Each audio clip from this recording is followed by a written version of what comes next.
सागर remix, सागर remix, सागर remix, सागर remix, सागर remix, सागर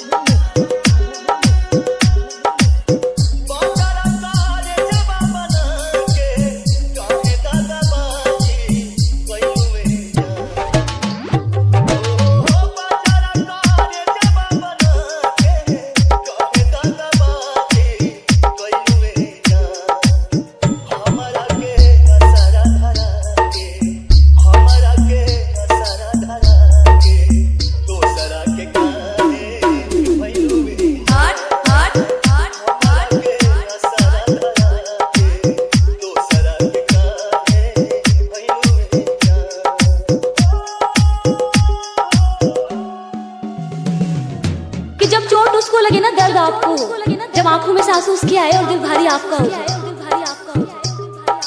आंखों ही आंखों में इशारे हो गए, उन्होंने भी आपको देखकर मुस्कुरा दिया प्यार में। आज कुछ बात हुई, कल मुलाकात हो गई और प्यार हो गया। नहीं यार, वक्त लगता है प्यार होने में, ये दो चार मुलाकातों में बात नहीं बनती, समय लगता है किसी को समझने में। और प्यार करने अपने आप में बहुत बड़ी बात है। और अगर एक तरफा हो ना तो फियर फैक्टर, खतरों के खिलाड़ी। लगई मत बजा, लगई मत बजा, लगई मत बजा, लगई मत बजा, प्रीत में दर्दियां मिली सबके हुक्का, लेकिन भरोसा हमरा तोहरा पे रहा।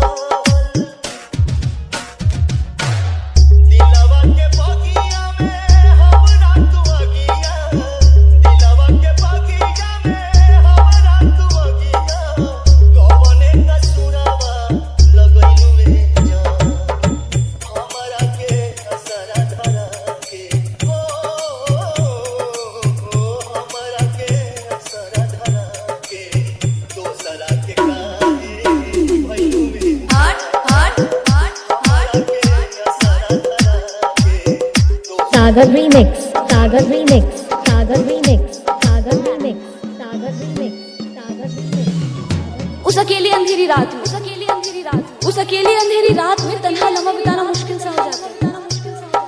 आंखों से आंसू इतने बहते कि मानो अगर अंबर से भी पानी बरसे ना तो वो भी उस वक्त कम ही लगे। उसके साथ बिताए हुए वो सभी लम्हे, वो यादें, वो बातें आंखों के हर पहर चल रहे होते हैं। वक्त की सुई मानो उस वक्त वहीं पर थम सी जाती है, पर फिर भी अगले ही दिन इस दुनिया में हंसता हुआ चेहरा दिखाना नहीं भूलते वो आशिक भी ना कितना डेर।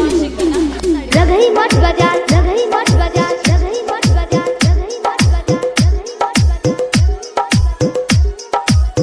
वादा रहे सांस टूटी, सांस नहीं छूटी, दुनिया जमाना भले हमनी से रूठी।